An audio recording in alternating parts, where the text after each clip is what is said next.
DCC bank ಅಧ್ಯಕ್ಷ Manjunath ಗೌಡನನ್ನ arrest ಮಾಡಲಾಗಿದೆ. ಬಂಧನ ಮಾಡಿ 14 ದಿನ ವಶಕ್ಕೆ ಪಡೆದಿದ್ದಾರೆ ಇಡಿ ಅಧಿಕಾರಿಗಳು. ಒಟ್ಟು 62.77 ಕೋಟಿ ವಂಚನೆಯ ವಿಚಾರ ಇದು.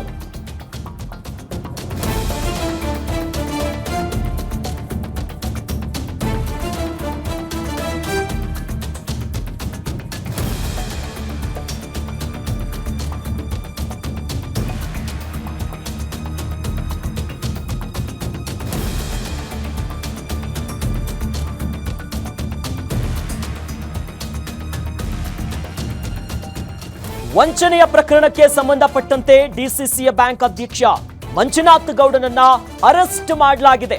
ಇನ್ನು ಬಂಧನ ಮಾಡಿ 14 ದಿನ ವಶಕ್ಕೆ ಪಡೆದಿದ್ದಾರೆ ಇಡಿ ಅಧಿಕಾರಿಗಳು.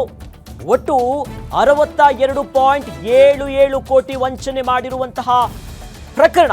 ತನಿಖೆ ವೇಳೆ ಇವೆಲ್ಲವೂ ಕೂಡ ಪತ್ತೆಯಾಗ್ತಿದ್ದಂತೆ ಈ ಬಗ್ಗೆ ಅಧಿಕೃತವಾಗಿ ಈಗ ದಾಖಲೆಗಳನ್ನ ಕಲೆ ಹಾಕ್ತಿದ್ದಾರೆ. ಜೊತೆಯಲ್ಲಿ ನಕಲಿ ದಾಖಲೆಗಳನ್ನ ಬಳಸಿ ಇಲ್ಲಿ ಇಡಿಸಿ ಹರ್ಷನಿಂದಲೂ ಕೂಡ ವಂಚನೆ ಆಗಿರೋದು ಗೊತ್ತಾಗ್ತಿದೆ. ಜನರಲ್ ಮ್ಯಾನೇಜರ್ MS ಶೋಭಾ ಸಹ ಈ ಕೃತ್ಯದಲ್ಲಿ ಭಾಗಿಯಾಗಿರೋದು ಗೊತ್ತಾಗ್ತಾ ಇದೆ ಈಗ. ಹಾಗಾಗಿ ಮಂಜುನಾಥ್ ಗೌಡ ಜೊತೆಗೆ ಸೇರಿ ಸಂಚು ರೂಪಿಸಿರುವಂತಹ ಆರೋಪಗಳು ಕೇಳಿ ಬರ್ತಾ ಇದೆ.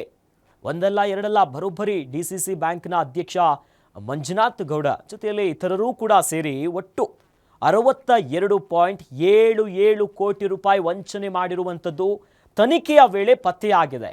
ಈ ಪ್ರಕರಣಕ್ಕೆ ಸಂಬಂಧಪಟ್ಟಂತೆ ಈಗ ಡಿಸಿಸಿ ಬ್ಯಾಂಕಿನ ಅಧ್ಯಕ್ಷರಾಗಿರುವಂಥ ಮಂಜುನಾಥ್ ಅವರನ್ನ ಅಧಿಕಾರಿಗಳು ಅರೆಸ್ಟ್ ಮಾಡಿದ್ದಾರೆ. ಜೊತೆಯಲ್ಲಿ 14 ದಿನ ವಶಕ್ಕೆ ಪಡ್ಕೊಂಡಿದ್ದಾರೆ ಇಡಿ ಅಧಿಕಾರಿಗಳು ಹೆಚ್ಚಿನ ತನಿಖೆ ಮಾಡೋದಕ್ಕೆ.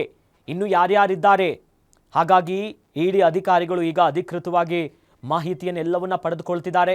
ಬಂಧನಕ್ಕೆ ತೆಗೆದುಕೊಂಡಿದ್ದಾರೆ 14 ದಿನ. ನಕಲಿ ದಾಖಲೆಗಳನ್ನು ಬಳಸಿ ಇಡಿಸಿ ಹರ್ಷನಿಂದಲೂ ಕೂಡ ಇಲ್ಲಿ ವಂಚನೆಯಾಗಿದೆ. ಜೊತೆಯಲ್ಲಿ ಜನರಲ್ ಮ್ಯಾನೇಜರ್ ಆಗಿರುವಂತಹ MS ಶೋಭಾ ಸಹ ಈ ಕೃತ್ಯದಲ್ಲಿ ಭಾಗಿಯಾಗಿದ್ದಾರೆ ಅನ್ನುವಂಥ ವಿಚಾರ ಈಗ ಪ್ರಾಥಮಿಕವಾಗಿ ಲಭ್ಯವಾಗ್ತಿದೆ. ಹಾಗಾಗಿ ಅಧಿಕಾರಿಗಳು ಒಂದು ಕಡೆ ಅರೆಸ್ಟ್ ಮಾಡಿ ವಶಕ್ಕೆ ಪಡ್ಕೊಂಡಿದ್ದಾರೆ.